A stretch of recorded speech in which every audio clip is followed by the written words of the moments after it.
But then we can benefit.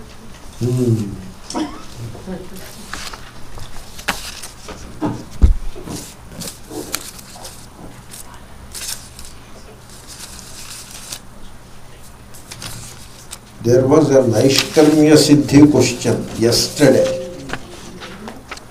That who gave it, the gentleman is around here, that Sanskrit verse and all that.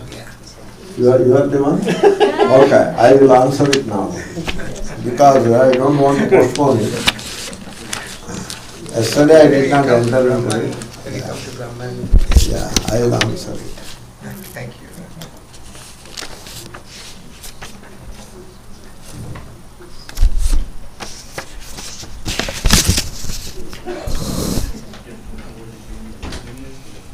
Anyway, I will answer it now itself, now that our friend is here only. In Naishkarmya Siddhi, there is a verse. Shri Gurubhyo Namaha, Shri Ganeshaya Namaha. It talks about the Brahma, which is the same as Atman, that cannot be described in words. That is the topic. Kind of saying, Yato vacho nivartante. The words cannot describe the real. Why? Shashti gunakriya jati rodhaya shabda hetavaha natmanyanyatamo misham tenatma nabhidhiyate. This is what Sureshwaracharya puts it in the form of a verse. You see, these people, instead of telling something in prose, they tell it in the verse format. What is the logic in it? They have their own logic.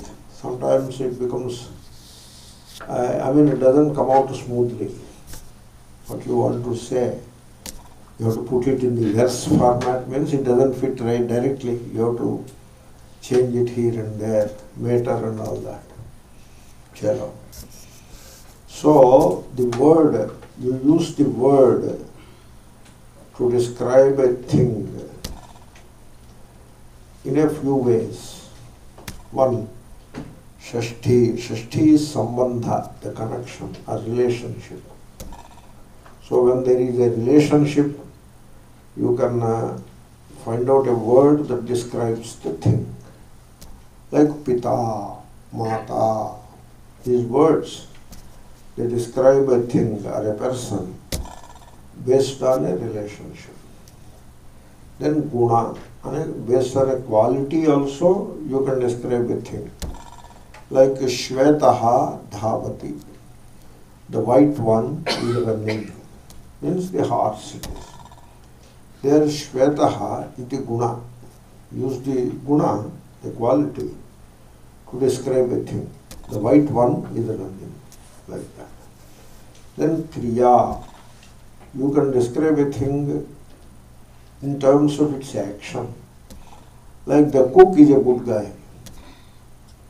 There the word cook means it's a word that describes a thing. In this case it is a person, based on the action that the person performs.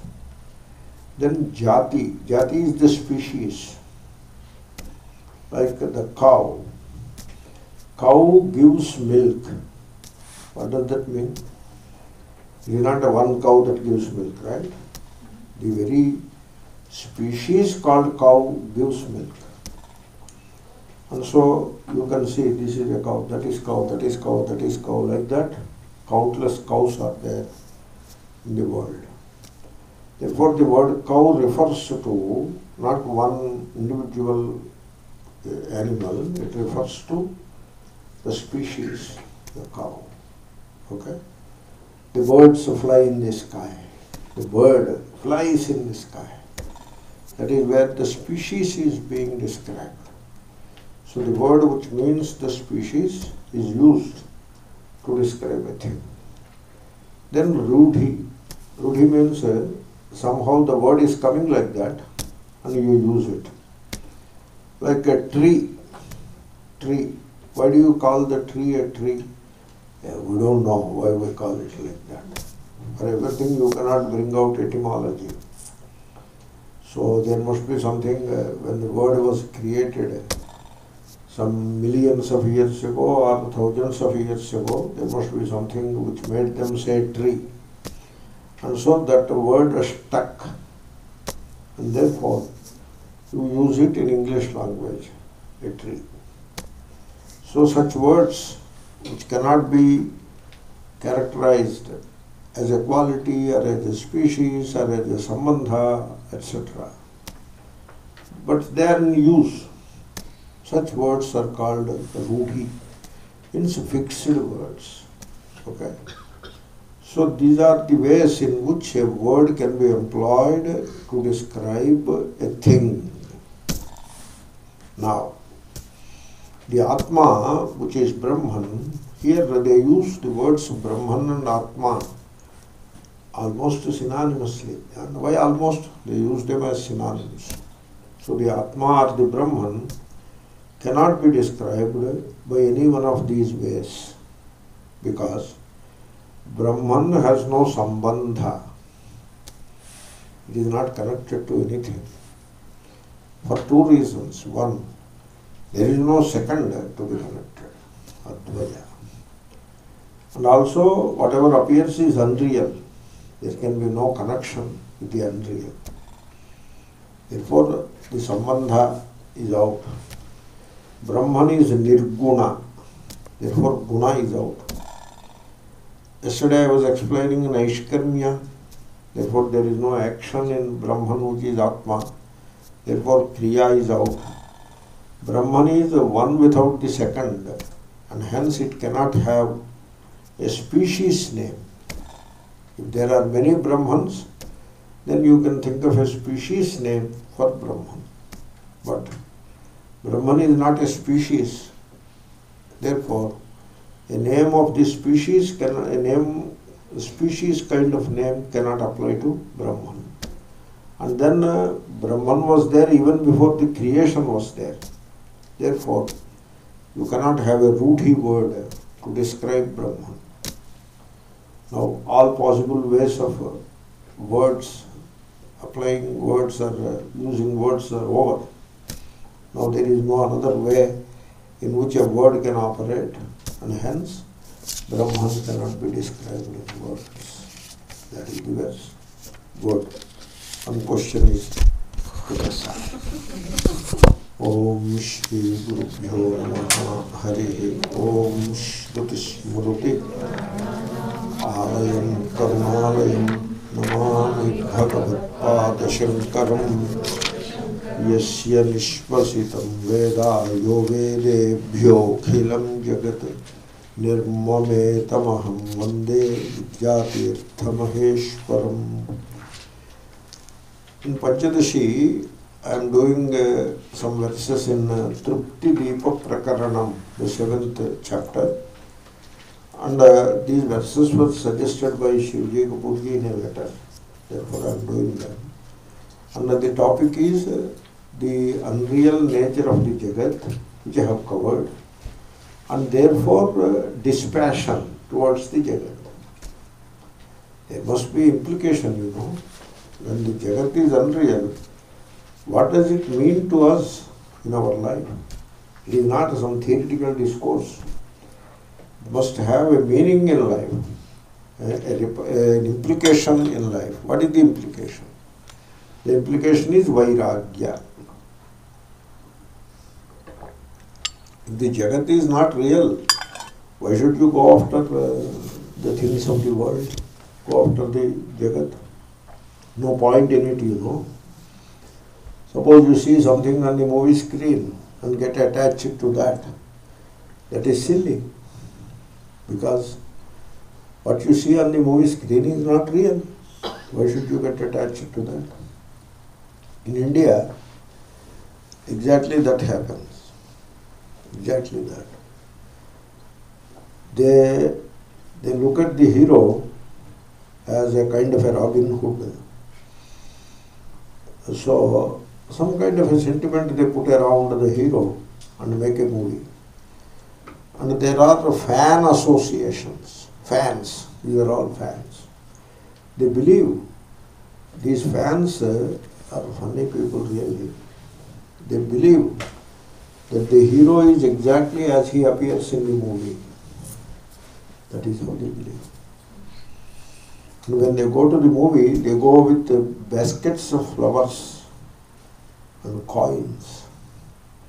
And when the hero comes onto the screen, hero doesn't come. When hero appears on the screen, they throw flowers and they throw coins also.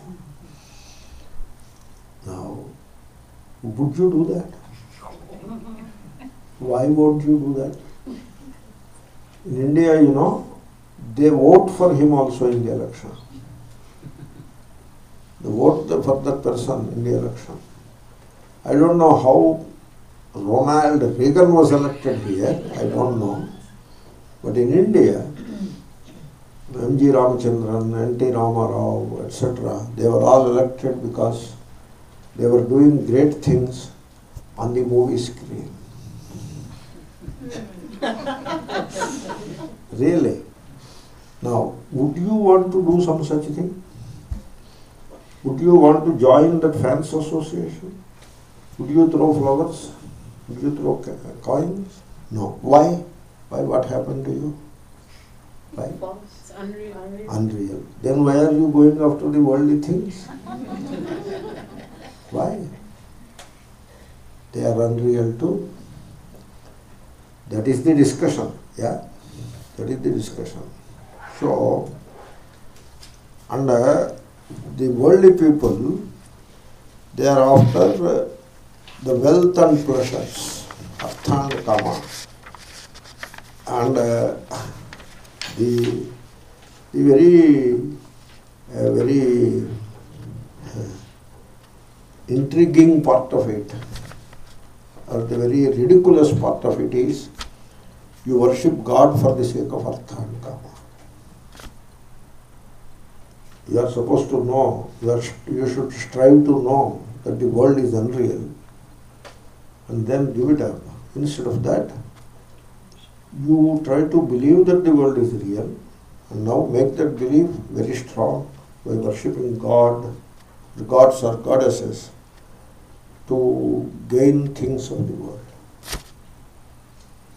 That is how the world works. You cannot complain. That is how the world works. But if that is how Vedanta is working, then you have every reason to comply. Vedanta should not be like that. That is not Vedanta. That is the religion of the masses.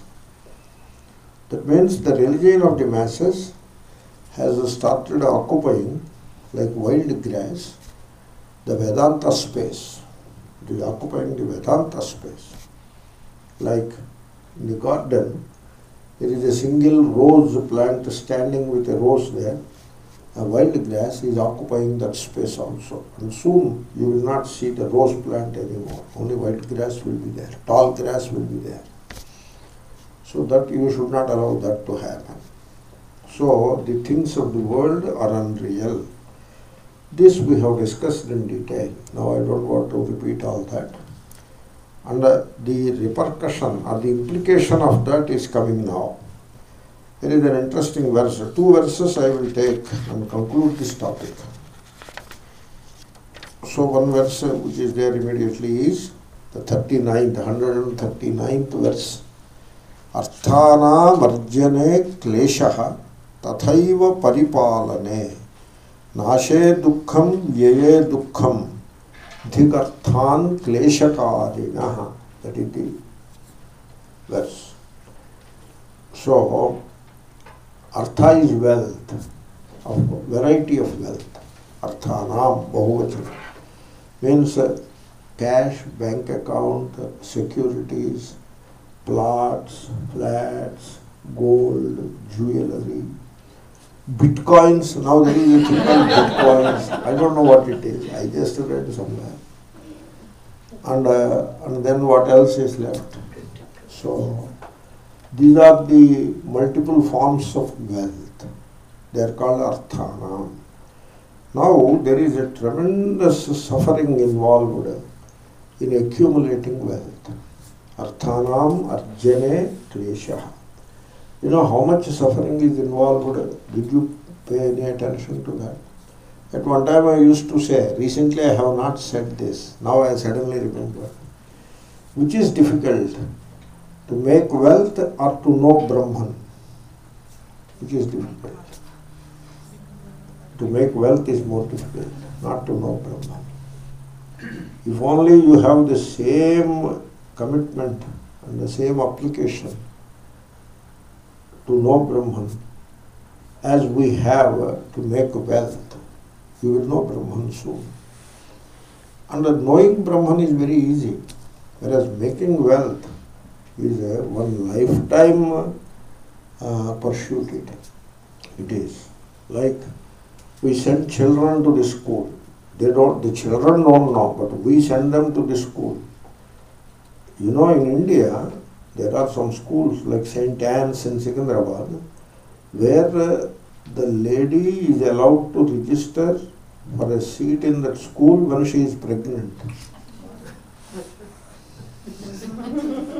They register like that. These people want to register even before pregnancy, you know, but they put a condition. No, before pregnancy we do not accept registration. Because otherwise before pregnancy means immediately after marriage they will register. And then before that, the moment he gets the idea of marrying, they register. So they don't want to deal with all that. If the lady is surely pregnant, they will register now. Because the child gets into that school, it is sure to get into inter-college, Loyola, and then it is sure to get into IIT, and then it is sure to get into America. And parents are not ashamed of this plan. They are quite okay with that plan. And only when we discuss it, we feel a bit embarrassed, but they don't feel embarrassed. They are quite okay with it. So they send the children to St. Anne's school so that the children grow up to make a lot of wealth. The children don't know that, but parents on their behalf do that. So a child comes into this world, get registered in St. Anne's school.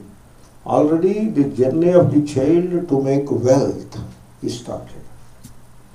And now the child goes to the KG.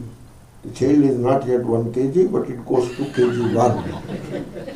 And then KG2. Before it weighs 2 kgs, it enters into KG2. And then primary school. Then by then the children also become aware of what is going on. They are very smart. The children also know what is going on. Because the entire family is in that direction. And the entire society is in that direction. And the entire religion. Because in India, religion is the mainstream. Don't forget that. Religion is not like in this country. In this country, you will find religion in some corner. Not in India. In India, religion is there in the center of the highway. It is sitting in the center of the road. It is sitting there. It is the mainstream. And therefore, the entire religious apparatus is used to make this wealth making easier, to facilitate wealth making. That's why we worship God in the form of wealth.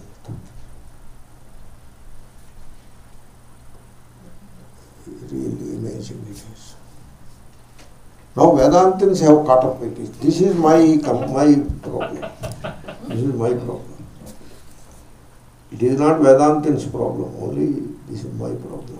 Sometimes I wonder, is it a lone voice? That is what people tell me. And then I say it now. Therefore, whole life is gone. Then you go to inter-college, grow. The children on the high school level itself, they guess. And so they start competing. They become ambitious. They know the value of money. And now they know why they are studying. They are not studying to gain knowledge. They are studying to get marks and grades and get seat IIT, America, and then get married to a very beautiful looking girl from our own caste who brings a lot of dowry. And the entire astrology is geared in that direction. All superstitions are put in that direction, and all religion is put in that direction. And then make a lot of wealth, build a building, big house you need. You need multiple cars, very costly cars. This game of running after the wealth, the lucre, this game of the lucre, it will go on till the person is ready to die. What a suffering it is. The college, the same suffering continues. And then marriage, the marriage function, it is one of the most pathetic scenes. You keep away from it, you are safe. If you enter into it, it is full of undesirable values where money and pleasures rule the roost. There is no sanctity for anything else. And the poor religion plays a secondary role for money and pleasures. This is how I read it. You may want to read it differently, I don't know. You please think about it. So this is how, now you tell me which is more difficult, to create wealth or to know Brahman, which is more difficult? If only you put 1/100th of that pursuit into Brahman, you will know Brahman. 1/100th. So, arthanam arjane kleshaha tathaiva paripalane. Having created wealth, you have to protect it. Having amassed, you have to safeguard it. And there is a tremendous pain in safeguarding the wealth. I have a paper,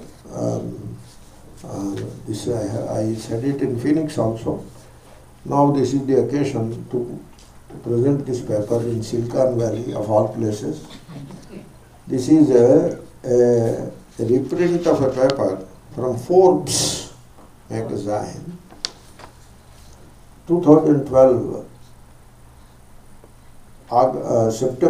July 25, the issue, 2012, 25th July, that is the issue.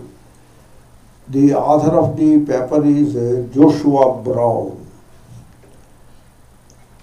So his qualifications are markets, media, technology, investing and economics. They are the qualifications of Joshua Brown. Please bear with me. The name of the paper, it's an original publication in the Forbes magazine.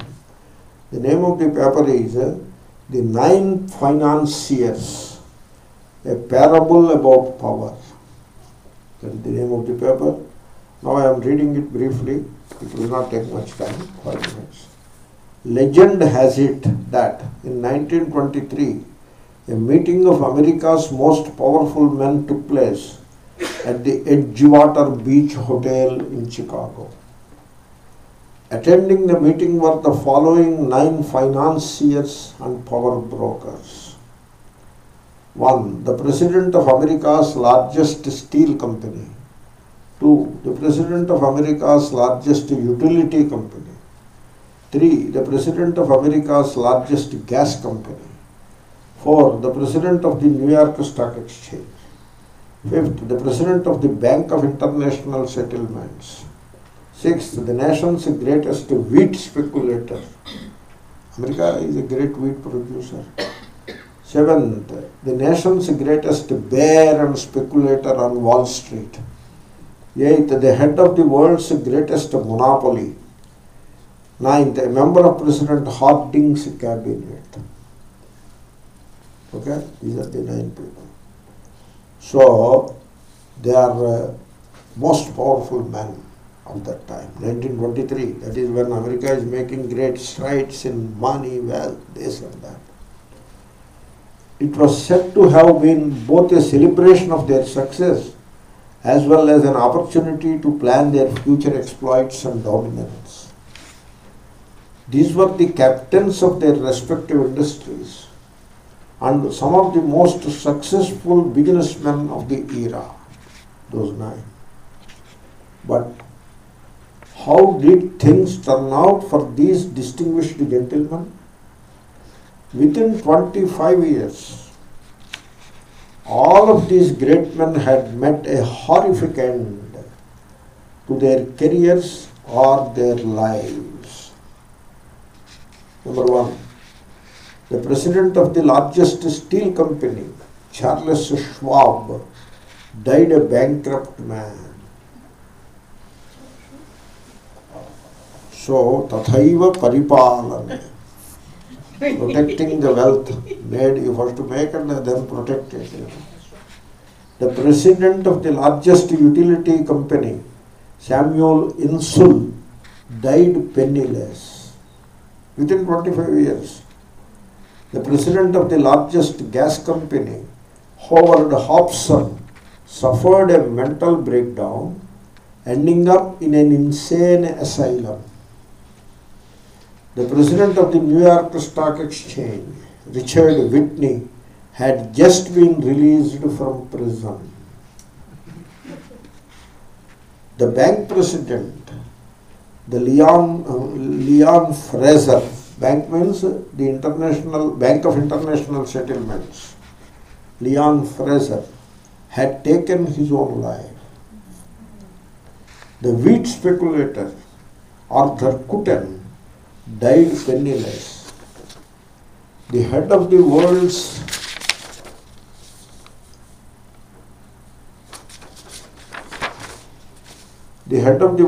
greatest monopoly, something is there. He was given a pardon from prison by president. President pardoned him. Pardon from prison so that he could die at home. They found him, he is imprisoned and he is dying in the prison. One of the presidents of the greatest monopolies and all that. The president has some pardon powers here and he gave the pardon.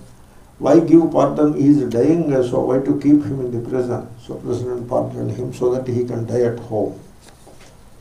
And as for the Wall Street bear, the last one, Jesse Lauriston Livermore, famous speculator in the stock and commodities markets. His end is perhaps the most tragic of all. Means all these deaths and all that, they are not most tragic. So 1923, this is 1940. A week after Thanksgiving in 1940, Jesse, that is the Wall Street bear, walked into the Sherry Netherland Hotel in New York, had 2 drinks at the bar while scribbling something in his notebook, then proceeded to the cloakroom where he sat on a stool and shot himself in the head. He was 62 and left behind 5 million, down from the 100 million fortune he had amassed just 10 years earlier. Those days, 1940 and earlier, he amassed $100 million, and by 1940 he lost 95 million and he is left with only 5 million. But that is also good money, really speaking. 5 million is not a small amount in 1940. Why should he be so unhappy? I don't know. But he lost, You count what you lose, you don't count what you have. And the note he had scribbled, my dear Nena is his granddaughter, can't help it. Things have been bad with me. I am tired of fighting. Can't carry on any longer. This is the only way out. I am unworthy of your love. See these sentiments? Very funny sentiments. I am a failure. having 5 million. The guy, I am truly sorry, but this is the only way out for me. Means probably those 5 million are also on the way out probably. Love, lorry. That is the 9th guy. Then this author concludes, there are 3 major lessons we can take from this parable. This Forbes parable, like Bible parables, Forbes parable. 1, those who are on top now are not certain to finish in that position and are not guaranteed everlasting success or happiness. 2, be careful whom you choose to idolize, because the person may end up in a prison or whatever, and or he may commit suicide, or he may die a very unfortunate death. Don't idolize people like that. Idolization is not proper. Certainly not for Vedanta. The life of a professional speculator, the 3rd lesson, the life of a professional speculator is an unpleasant one. Please note that. Filled with highs and lows, but ultimately unsatisfying. That is how he died, And in all probability, mentally ruinous. Why people are after speculation? I don't know.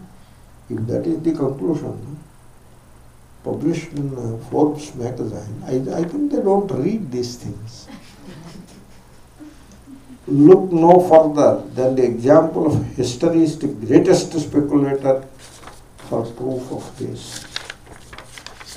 So that is the paper. Arthana varjane kleshaha. Tremendous strife or struggle in amassing wealth, and then in protecting that wealth. You will not be able to protect it. Nashe dukkham. It is bound to be gone. You are bound to lose it. Nobody can protect wealth. Bhunjanti dhurtaha krupanasya vittam.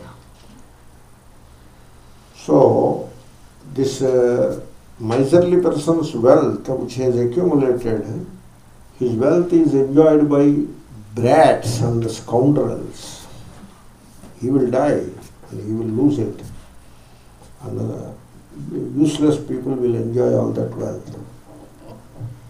These people who make wealth are compared with, in one verse by Bhartruhari, with a dog that protects the hay.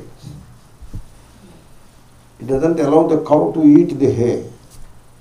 And it cannot eat it itself. So the dog, but it will keep protecting the hay.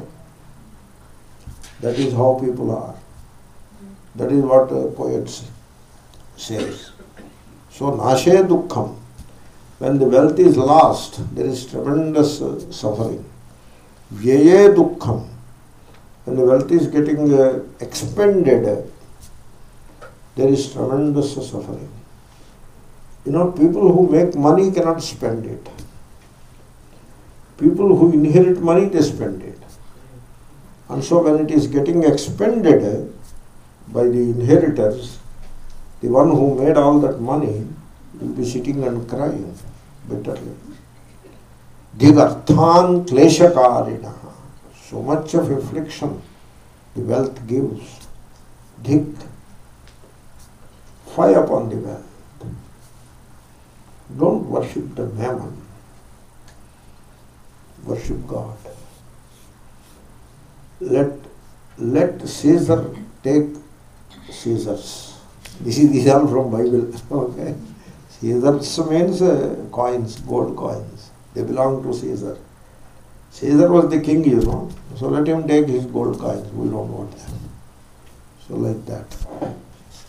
And also Bible said that when a camel can go through the eye of a needle, then the rich man can reach the heaven. That is what Bible says. Very similar things are said in Gita and other scriptures of Vedanta. Therefore, so in our life, in a practical sense, a day comes when you have amassed enough. A day comes. Initially, you have to make a few things. You understand. And then, when the day comes, that no further amassing of wealth, so then you must begin to build a life worthy of living. Stop amassing wealth further, because that will ruin the life. So then you have to sort out and discard. Sort out and discard. You don't need the big house, discard it. You don't need a hefty, big bank balance, discard it. You don't need jewelry, discard it. You don't need costly clothing, discard it. So, sort out and discard. They are absolutely necessary. Absolutely. Everything must be scrutinized. Everything. And the unnecessary, ruthlessly destroyed. You should know, in reality, nothing is of any value. Nothing. No value. Only whether you need it in the life, ongoing life, that only you have to see. Even a few things that you feel you need and therefore you keep with you, they are also have no value. Ultimately, even they also will go away. So the idea is be dispassionate. That is the idea. How much dispassionate? Be passionately dispassionate. That is the idea. And then bhogas, that is the wealth part. Then bhoga part, artha kama. That's why it is a very unhappy sight that you use religion for artha and kama. That is a very wrong usage of religion. Religion is somewhat sacred, That is something which you will keep forever. You won't lose it. If you have devotion, it will stay with you. Assuming the transmigration of the soul, it will continue into the next birth. That is what it is, the devotion. Whereas the wealth and pleasures, they drop off here. Even while living, they drop off. They don't even wait for the person to die. They grab. The world is a very dirty place. I always recommend you study King Lear. You should study King Lear, at least the first part. So what we do, we go after wealth and pleasures and ignore self-knowledge. Then, so there is a statement from King Lear by Shakespeare, which fits into that situation quite well. That is, kill thy physician and fee bestow on the foul disease. That is exact expression from King Lear. How beautiful it is. Kill thy physician and the fee bestow on the foul disease.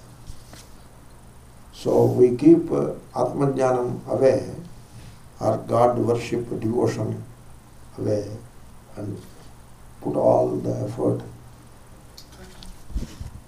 on Arthakama. That is a very sad sight. You should avoid it.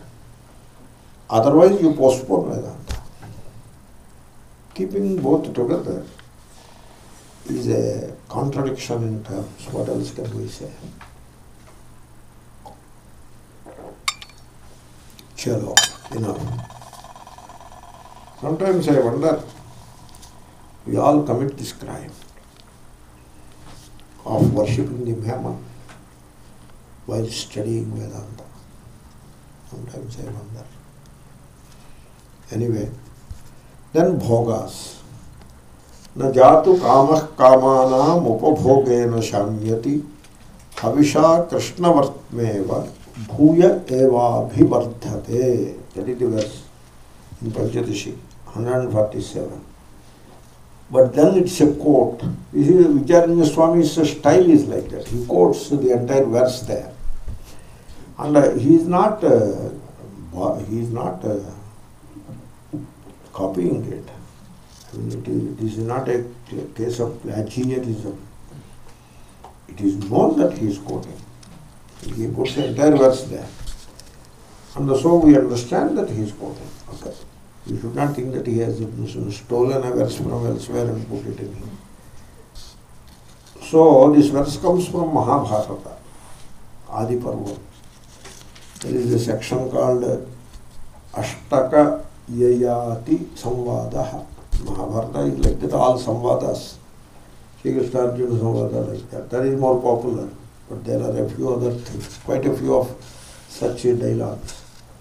So Ashtaka is the Rishi, Yayati is the king. And they had a dialogue. In that Yayati says this. There are a few desires in your heart. Human nature is you. Now, obviously we are saying that desires are painful. They don't allow you freedom. They hurt you, they bother you, and they bind you. That is what everybody's experience, A desire sitting in the heart unfulfilled is like a piece of metal stuck in the flesh. It is like shellium. That is how it is. Some people, they begin with a desire and they die with that desire. They are, before death also the same desire continues. Also, we had desires in our youth. In the high school we had desires. In the youth we had desires. Before marriage, desires. After marriage, desires. And throughout the life, middle age, desires. And some of them are fulfilled. Many of them are not fulfilled. And we went through all that suffering associated with desiring and fulfilling and not fulfilling, etc. At least by the time we retire, we should know that this desiring mechanism, the process of desiring, is very painful. We should know that. But we don't know, we don't learn anything from such a long life. We don't learn anything. We continue to entertain desires. Earlier we have entertained so many desires all along the life, like up to 60. I was desiring and desiring and desiring and fulfilled and not fulfilled and suffered so much because of these desires. Let me now become desireless. At least that should be the approach. But people are not like that. Now they have new set of desires. While in the university or college they had one kind of desires. And now when they have children and their children are grown up and they are earning their money and they are living their life, now we have a new set of desires about the children or children's children or next life or whatever. The desiring process continues, which only means the desires will never end by themselves. That is the idea. That is what he is saying. Kamanam upabhogaha na kadapi shamyati. This flow of desires in the mind, it will never come to an end. The desires will be flowing. It is like, desires are like bacterial colonies.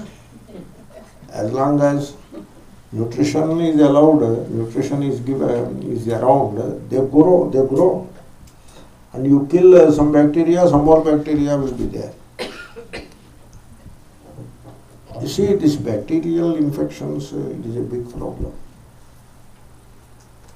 And what happens is, you give an antibiotic, the bacteria get killed.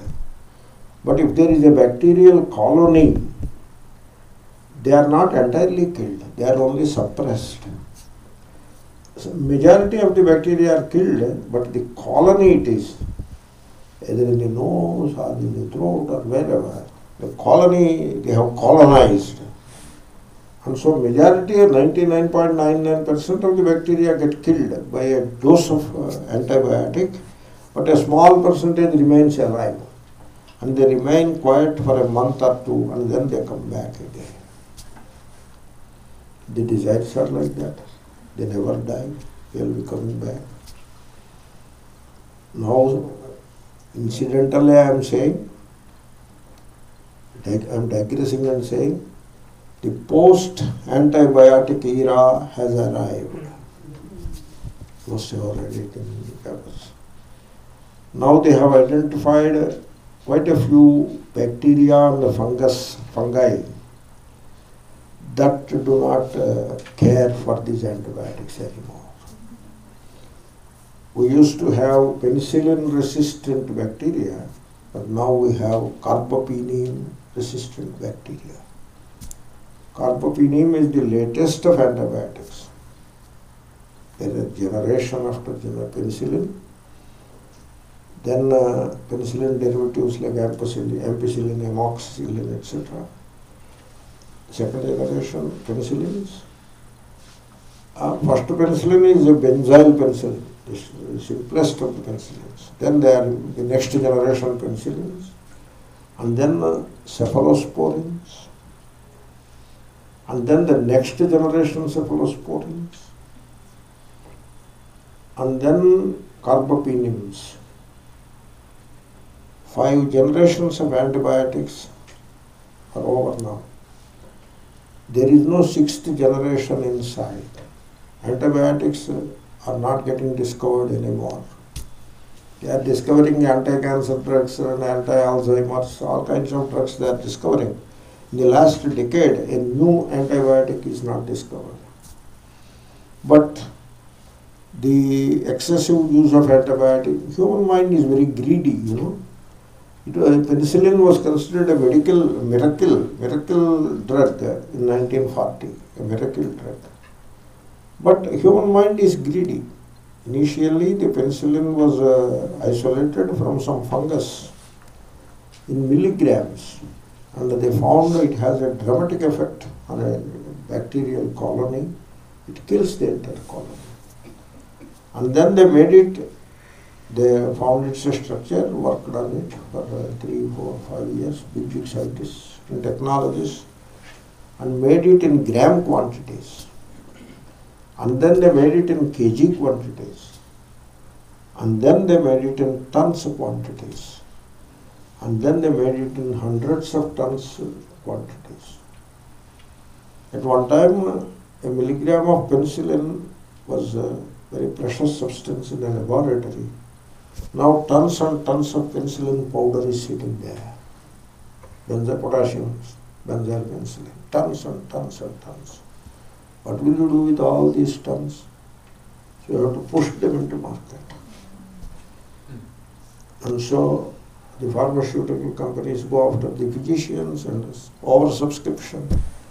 For a first hint of fever or headache, push penicillin. And then injection is replaced by a capsule, which is easier to administer. And then push penicillin antibiotics into poultry, and then push it into meat industry. Now penicillin has died. We have killed penicillin because the bacteria, they are evolving species. They evolve. Dalton's law of evolution works very well with bacteria. So they examine this penicillin which is killing them, and they examine that molecule and find the weakest link or bond in that molecule. And they develop enzymes that break down that molecule at the weakest spot. That lactam link, carbonyl and H lactam link is the weakest in the molecule, and they attack it and open it up. And now the molecule it becomes food to the bacteria. They thrive on the antibiotics. So it is resistant now. Penicillin is, there is no penicillin left in the world now. You don't find it anywhere. Over. Like that we have killed every single bacterium, every single antibiotic, and now we have arrived at post-antibiotic era, means there are no antibiotics available anymore for certain bacteria and fungi as of today. 25 of them total. If a person gets one of those bugs, bus, he will die. That's why people have to be very careful. They go to pilgrimage and all that. In India, pilgrim centers, you have to be very cautious so that you don't pick up a bug. If you pick up a bug, hopefully the battery of antibiotics should be able to help you. But if it is a super bug, then you are in serious trouble. This is the greed of the human mind. I gave you this example, the greed of the human mind. Greedy, greedy, greedy. Greedy for pleasure. Suppose you have some fever, you can take rest for 2 days. No. I cannot take rest for 2 days. Put a dose of antibiotic and antipyretic to suppress the fever, and anti-inflammatory to take care of pains. So 3 tablets to gulp down and go to market and do something there. So I have digressed. It is obvious, Kind of I am showing off that I have read New York Times and all that. Therefore, these desires are like bacteria. They are not going to end. You look at yourself and see what desires are now. Look at 20 years back, try to remember what were your desires 20 years back and now what kind of desires you have. Funniest situation. We had a different set of desires, now entirely different set of desires. And after 10 years from today, assuming that we live that long, still there will be desires. Therefore, you are not going to solve this issue of desires by desiring more. That is not the way to solve it. There is only one way to solve it. Become desireless now and here. Stop desiring. What is a desire? Desire is, there is a design of the supreme will. A thing has to happen in a particular way. That is the supreme will's operation. And you want that to happen in a different way. That is the desire. Why should you do that? Why should you do that? You should not do that. Suppose sun will rise morning 6:30. You leave it like that. No, sun should rise at 5:30. What kind of desire it is? The other day, a Swami in India, he was bluffing before a group of people that he was supposed to go to the function before sunrise. But for some reason he could not go because he got up late or whatever. They go to bed very late, no discipline anywhere. Even the Swamis don't have discipline. They go to bed very late. The samsari is person going to bed very late is a samsari. That is the definition of a samsari. Who goes late to bed and gets up late. That is the samsari. In youth it's okay, but the Swamis should go to bed early and get up early, But they go to bed late because that is how they make the lifestyle around them. And they collect the so-called sishyas in the Gurudam. And so the Swami exploits the sishyas and sishyas exploit the Guru.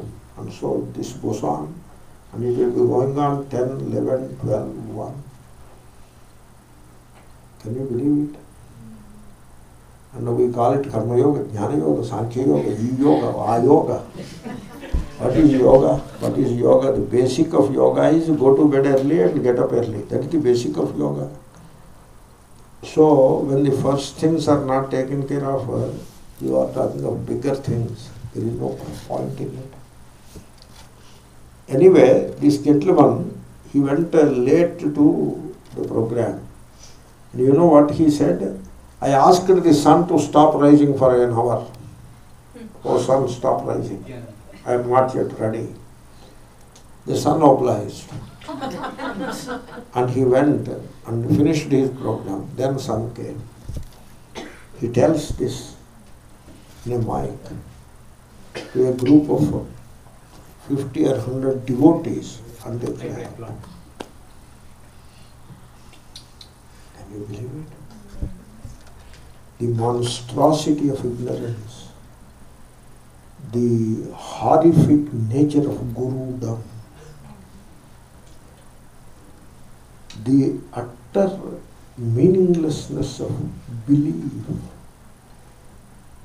Can you see all that? Or I am putting all exclamatory marks. Amazing.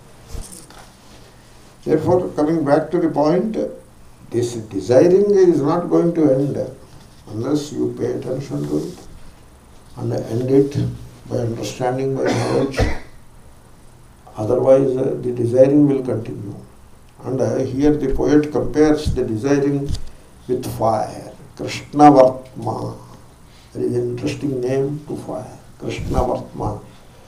What is that Krishna Vartma? The one whose path is black. What is that, you tell me? You are Californians. You can easily figure it out. That which leaves a very blackish path behind. What is that? Fire. Krishna Vartma. Krishna is black. Vartma is the path. That is Californian fires. They leave a trail of ashes, black ashes behind. These desires are like that. They leave a trail of suffering behind. They destroy all the values.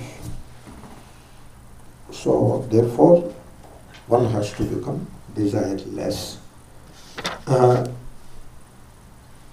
Means, in the desirelessness, we let the things happen as they happen. That is what we do in the desirelessness. We withdraw our agenda and we let things happen as they happen. It appears or it feels as if the things are not happening our way. It feels like that. You just have patience. The things will sort out themselves in the end. And you remain a witness. They will sort out. That is one way of looking at things. You see, you go to a movie, and now, in the first half, till interval, the hero is in dumps, he is suffering, the heroine is kidnapped by the villain, and she is also suffering, and the villain is on the top. Now, should you desire that, should you come out with a few desires? Suppose, should you? Suppose you want to desire, what will you desire? If I were to desire, I will desire, the situation should become better, the heroine should be released from the captivity, the villain should be punished. Some such desires you will have.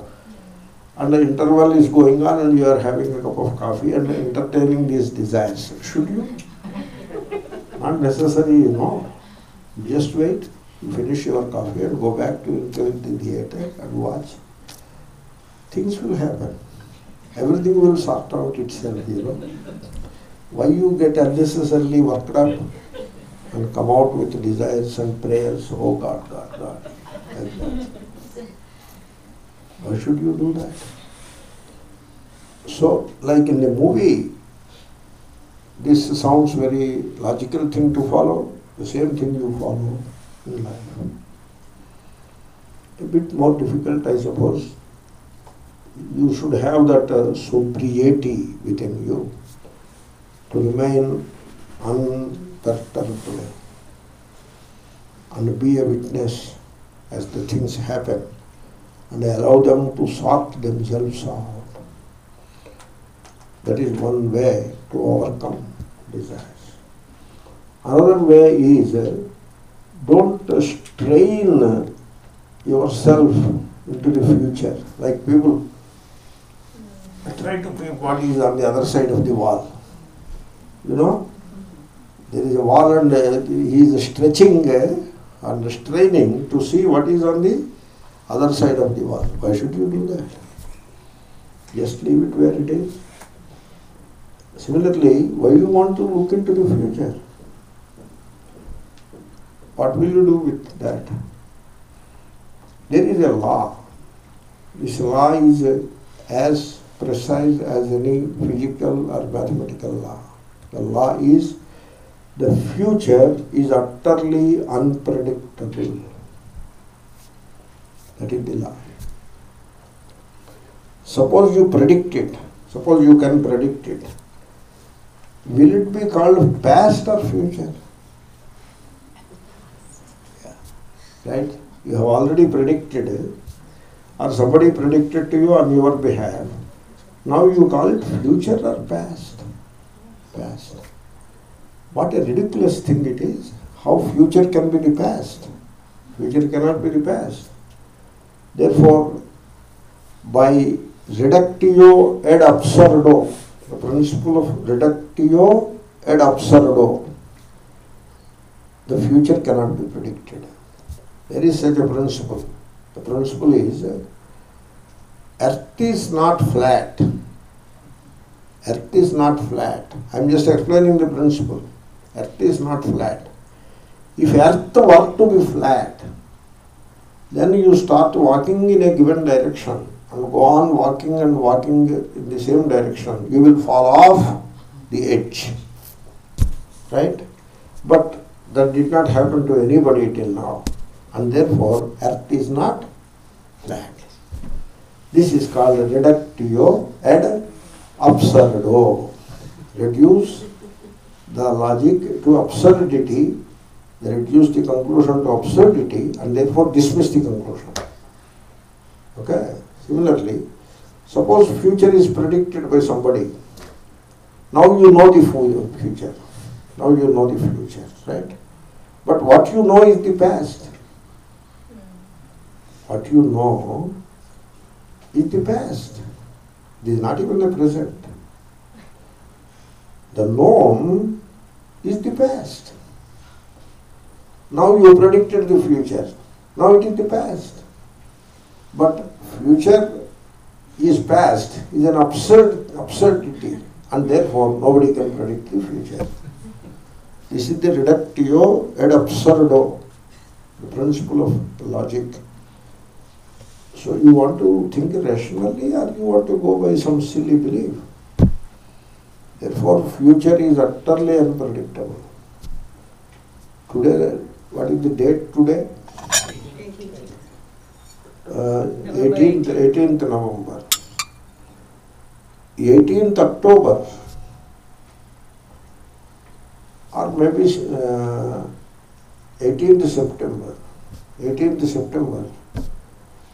I did not even have a hint of traveling to US. Even remote hint was not there. In fact, it was the opposite.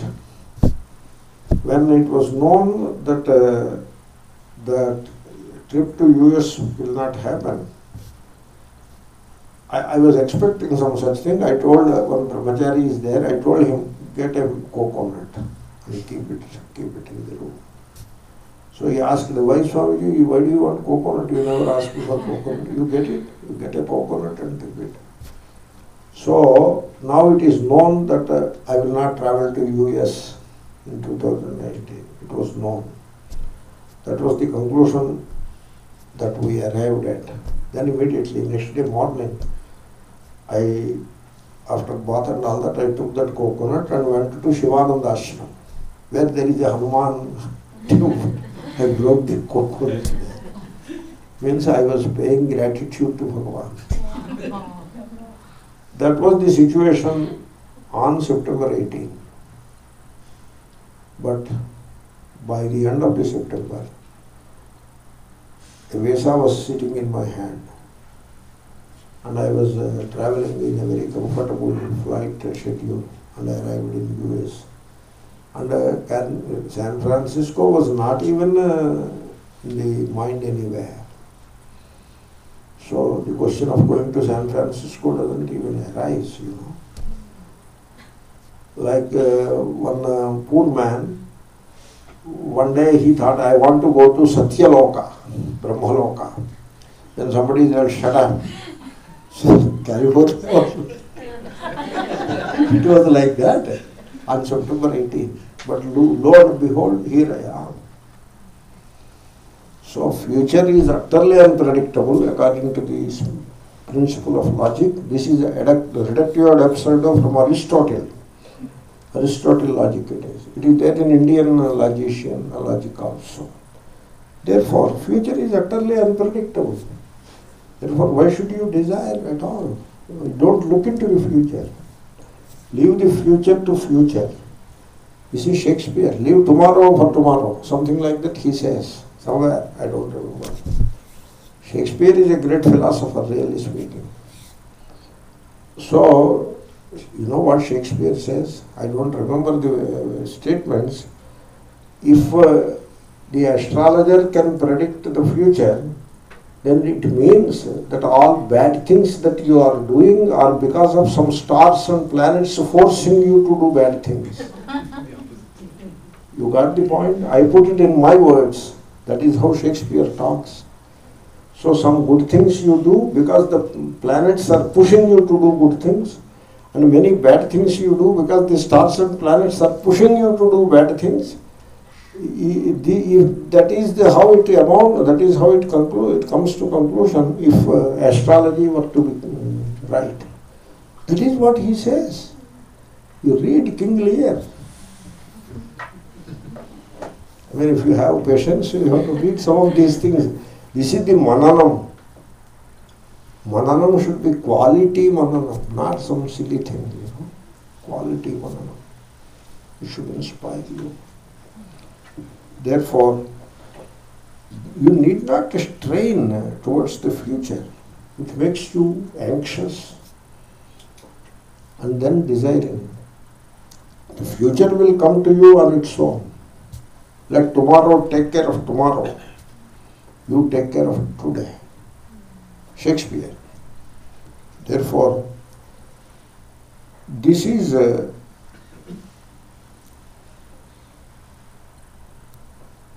how you have to deal with the desires and fears.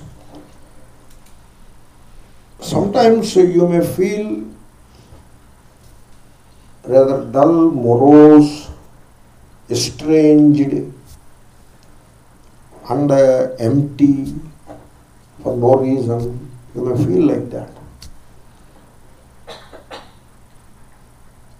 Not particularly unhappy, but somehow not very comfortable that you may feel like that. Those are the moments which you should cherish. Should not lose those moments. Why it feels so empty, so worthless, so meaningless, so purposeless? People are looking for a purpose, Why it feels so purposeless? You look with it. Stay with that feeling. Don't run away from that feeling. Don't run to these people, the predictor, the numerologists, the astrologists, etc.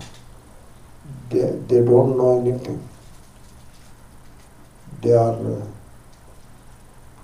What they know is worthless.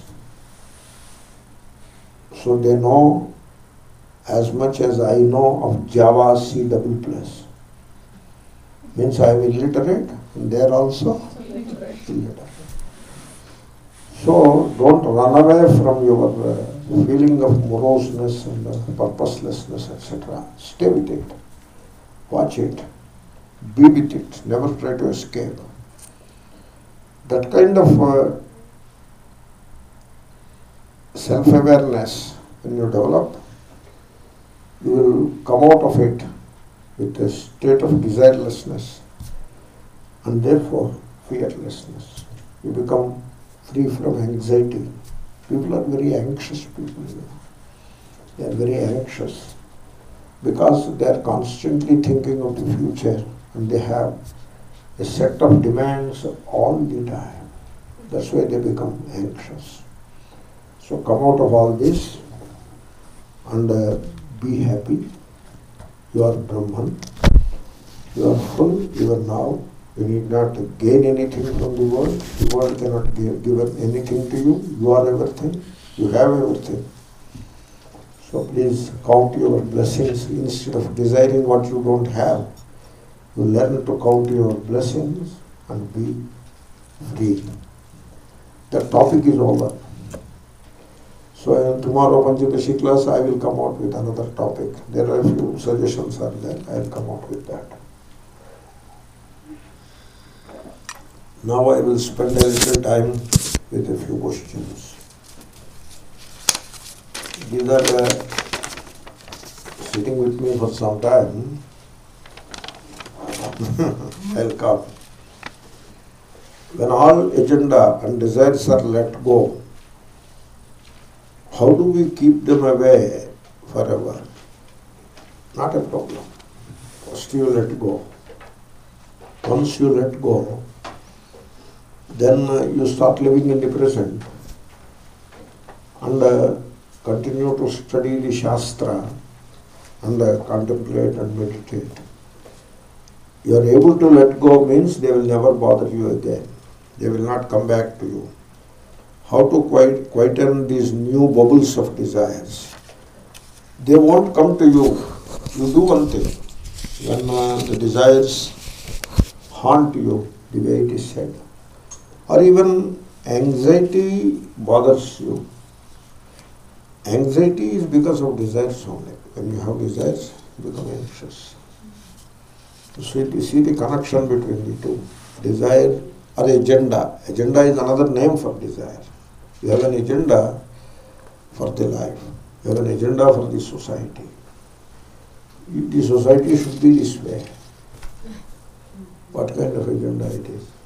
Suppose you have an agenda about impeachment. Why should you have an agenda for impeachment? Let them struggle with that. You don't have, you neither this way nor that way. Just be a witness. Witness will not have any agenda. But you have an agenda, then you are in trouble. Therefore, when you are bothered by these things, like desire, agenda, and anxiety resulting from them, what you should remember is, remember this, the supreme will. That word you remember. The Sanskrit translation of that word is Ishvara. Ishvara translated as supreme will. That is Ishvara. We don't pursue things properly. The moment you hear Ishvara, you make it human. And that pushes you into a different spin. Now the agenda, the desires, the anxiety, they won't be addressed anymore. You become anxious in a different way. Now you have to worship that human, that form, and then propitiate that particular God and get the benefit out of it. So like that it goes into a different spin. Don't make it human, not necessary. Supreme will. If you will look up, at least if that inspires you, look up, because you don't see anything except the sky, except space and the light all around. That is all you see. That is a very good way of looking up to Ishvara. That is the mantra also. Did you hear this mantra? Diviva chakshuratatam. That is the second line. Sada pashyanti surayah diviva chakshuratatam. The second line and third line have come. The first line has to come. So, the glory of Vishnu, you must have heard this mantra. Tad Vishnu paramam padagum sada pashyanti surayah diviva chakshuratatam. That is the mantra, very beautiful mantra. Surayah, the wise people. Vishnoha paramam padam sada pashyanti. Tat paramam padam sada pashyanti. They see, always they see the abode, the supreme abode, that supreme abode of Lord Vishnu. Lord Vishnu, they don't humanize. This is Veda mantra, it is not humanized. Vishnu is all pervading Ishvara. How do they see? Sada pashyanti. The wise always see. How do they see? Diviva chakshuratatam. Divi means in the space around. Atatam, all pervading. Chakshuhu iva, like the light. Chakshuhu is the light. Look around. What do you find? Light. You go out into the open and look up and look around. What do you find? The light. The light filling the space. That is what you find, right? Exactly the same way. Ishvara's supreme abode is all around, all pervading. That is the mantra. Where is human in it? There is no human in it. So you don't need a human. You make it human, then it goes into a different spin. Then immediately rituals will come. In fact, the human form meant for rituals. It was visualized for the sake of rituals. And suppose the rituals are meant for fulfilling desires. Now the whole blessed thing took a different turn. Right? No, we want to fulfill desire. Then you do that. That is how it is meant. Then don't worry about Vedanta and Pancadasi and all that. Why Pancadasi of all texts? It is not, you need a very strong background of Sanskrit to deal with those verses. So why do you worry about Vedanta, Pancadasi and all that? You just go to a temple and there the form of Vishnu is there, do some puja and your desires are likely to be fulfilled. You try that path. You have tried it, maybe you are trying it, you continue with it. But you want to surrender to the supreme will, your anxieties. And therefore you want to give up the desires in accepting the supreme will. If that is your movement, if that is the movement you are looking for, then you don't want to humanize that supreme will. You leave it the way it is and you surrender to it. In understanding it, in contemplating upon it, the surrender will happen. And therefore you will become free. Yeah. Based on that, my question on Ramayana as well as Krishna, the form. Oh, you were asking about Rama and symbolism, right? And also even Krishna, I mean this whole form. Yeah, first I will say about Rama. Okay? That question was pending, now I will finish it. So, Rama is historic. Okay? But Ramayana, is it a history book? Like Indian history by R.C. Majumdar. Is that what Ramayana is? No. Ramayana is a lot more than historic. One is historic, second is a poem it is. Poetry. Supreme poem. Third, it is didactic. Means it gives a message. Then there is one more like that the Mahatmas describe. It is a spiritually significant symbolic narrative. Okay?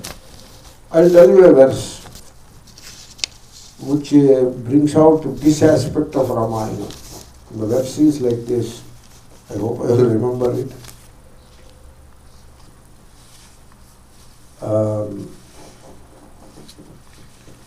Tirtva mohamaharnavam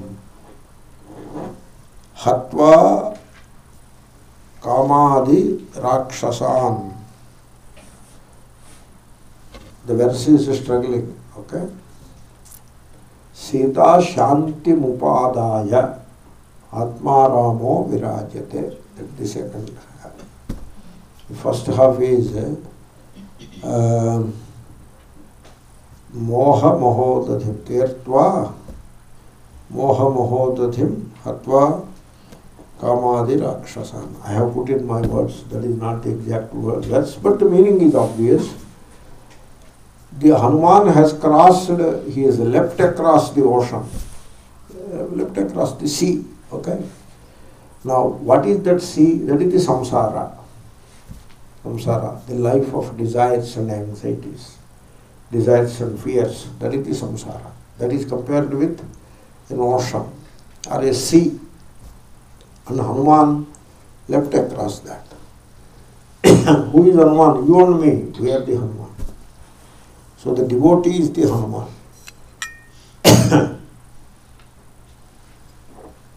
And then he killed the evil spirits or the demons. Who are the desires and fears? Those evil spirits or demons he killed. And then he discovered Shanti, that inner peace and quiet, which is called Sita. And then the Rama started shining as the Atma. Okay? You got it? You are the Hanuman. Tertva mahodadhim hatva. Now I seem to be getting it. Tertva mahodadhim hatva kamakrodhadi rakshasan Sita shanti mupadaya atma ramo virajate. That is the symbolism of Ramayana. Okay? So only that much. There is one more symbolism. While going to the forest, Rama walks in the front and Lakshmana comes from behind. Sita is in the middle. Lakshmana wanted to see Rama. Lakshmana is emotionally attached, you know. He wants to see Rama. And Sita always comes in the way. Sita is the Maya. Rama is the Ishvara. And Lakshmana is the Jiva. That is the symbolism. This is given by Sri Ramakrishna Paramahamsa. That's why I told it. Now I will answer one more question before quitting. So, these are all very heavy weight questions. Thought is unreal. Memory is unreal. This much I understand. Good. Is buddhi also unreal? Yes. But buddhi is not intelligence. Buddhi is intellect. Intellect is also unreal. Intelligence is real. You see, you look at yourself. There is the body. Unreal. It is a stack. It will collapse. Stack, what happens to the stack? They put stack, you know. What will happen to it? At the first hint of push, it will fall. That is how this will fall. So, then life. Life is the power. That will remain. As long as the universe is there, the power will remain. Power won't go. Life won't go anywhere. It is everywhere, you know. Like electricity, suppose this bulb fuses. Then what happens to electricity? Nothing happens. It continues to shine everywhere. It is like a city of 1 billion lights. And a few lights here and there fuse all the time. And new bulbs are added all the time. The network remains the same. That is the life. Then manaha. Manaha is thought. Thought is momentary. It is unreal. Then the intellect. What is intellect? Intellect is the product of the functioning of the brain cells. The brain cells, they don't keep quiet. They will be firing all the time. You must associate millions and millions of circuits are there. And they will be sending signals left, right, all the time in the brain. And out of these countless signals, electric pulses, not signals, pulses, arises what is called intellect, like you know physics, chemistry, mathematics, etc. or economics, whatever. That is the intellect. Up to that jiva. But then there is something behind that. An intelligence is operating. Why these brain cells are firing this way, creating intellect? Because they follow the commands of an intelligence. It is called antaryami. We will discuss this antaryami tomorrow. A few verses are there. And that antaryami is real. Okay? But intellect, etc. are unreal. Then, yeah. These essay questions I am pending, keeping them pending.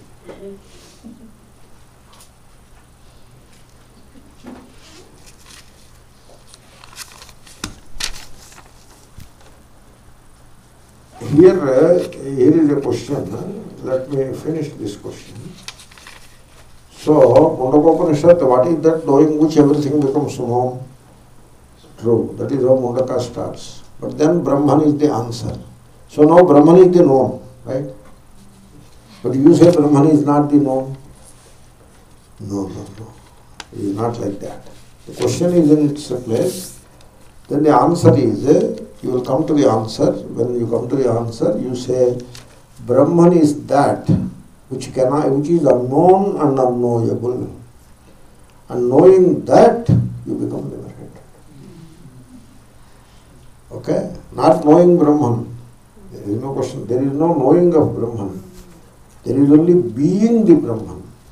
When you know that Brahman is the unknown and unknowable, the mind becomes quiet. Because mind is now kind of stunned or baffled, and so it keeps quiet. And when the mind keeps quiet, when the thinker ends, the Brahman is. And you be the Brahman. By going beyond the mind, you be the Brahman. That is how you know the Brahman. You know the Brahman by being the Brahman. All that you will come to know later. But initially the question is by knowing which everything else is known. The answer is Brahman. The immediate answer is Brahman. Then is Brahman known? No, not that way. You will know that Brahman is the unknown and unknowable, and then you become quiet. Your seeking comes to an end, and then the Brahman is already with you. That is how you come to it. That is summarized in a statement. You may want to hear that statement. As long as you seek the Brahman, you won't get it. But only the seekers of Brahman will get Brahman. Got it? You got the spirit of it. That is the way you have to understand. Good. One more question is settled.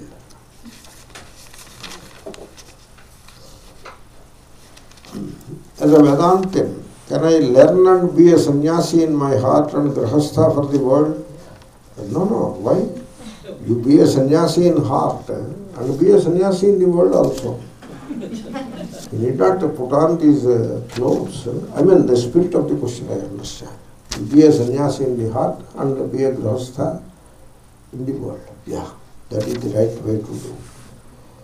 You need not be a sannyasi in heart and a sannyasi in physical form also. There are a few like that, for whatever reasons they have. You see, all the sannyasis are not sannyasis for Brahmajnana. You know that? For example, I told you a sannyasi who became a sannyasi to do karmas. And quite often the sannyasis, they become sannyasis because that by default they become sannyasis. Because there is no alternative left. And therefore, even I do that. I give sannyasa because there is no alternative left to this guy. No lady will ever marry him. I am sure about it. And he is struggling as a brahmachari for a decade, more than a decade now. And then so it may not be possible to help him beyond a point, and therefore make him a sannyasi so that the society will take care. Therefore give him sannyasa.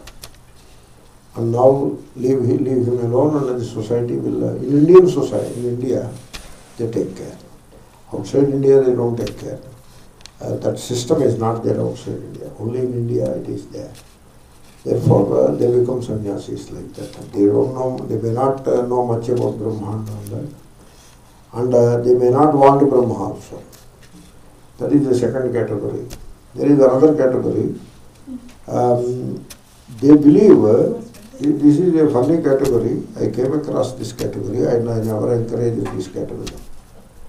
They believe that they have done Shravana, Manana, Nididhyasana, they have done completely. There is nothing more to be done about it. They have done it. Because they have done a Vedanta course. Now what else more, what more you expect? And after the course is over, they have done some more Vedanta for 1 year, 2 years, 5 years. But then why Jnanam is not happening? Why freedom is not happening? You know the reason? Because the sannyasa is not taken yet. That is the answer. Now the answer, is it right or wrong? It is wrong. Because you see many sannyasis who are ajnanis also. Therefore, why you think like that? Only sannyasa is preventing. That is how they conclude. And then they go after the Mahatma to give sannyas, give sannyas. No, study Shastra. I have already studied Shastra. What Shastra? I have studied enough. More than enough. Give sannyas. Then studied Shastra, why sannyas? Jnanam is not happening. Give sannyas. And then the Guru gives sannyas. The Gurudom is the most painful thing it is. A wrong reason for taking to sannyas. And there are many sannyasis who take sannyas for this kind of wrong reason. Earlier reason I gave for brahmachari, that is the right reason. A person is a brahmachari for a certain length of time. Now he cannot remain brahmachari anymore because the old Swami is also about to depart. And before he departs, show a way to this brahmachari. He deserves it. Having committed to brahmacharya so long, he deserves it. So he gets sannyas, and that gives him a status, and he gets alms, begging alms. It gives a right to beg alms. And therefore that is why sannyasa is given out of love. It is a very good way of doing it. The second case is the wrong sannyas. Then there is another way. At home he is unfit. He cannot live with the wife and the wife doesn't want to live with him or cannot live with him. Children also don't care. Children, when they grow up, they don't care one way or the other. They cry for a while and be done with it. They become distracted by something else. So children also don't care much. And so now why should he stay at home? It is not making the person happy. And he cannot fit into the family life. So now what should you do? The Shastrakara, means Smurtikara, Manusmurtikara, gave him a sanction, go and become a sannyasa. Then after sannyasa, what should I do? That you will know. First become a sannyasi. Because you are just not able to fit into the family life, you become a sannyasi. In the other countries, they go for a divorce. That is the option. Whereas in Hindu Dharma, in those days, now everywhere divorces are there. In those days, divorce is unheard of. It is not according to the Shastra. Now what to do? Divorce is not an option. They don't even know that such a thing exists. Now what is left now? The family life is not suitable. Go to Hrishikesh and take to sannyas. It is allowed by the Shastra. So these are some of the ways to become sannyasi. Did you notice? Self-realization is not the way for sannyasa. Did you notice that? Yeah. Therefore, stay where you are, and that will take you self-realization if you follow it the proper way.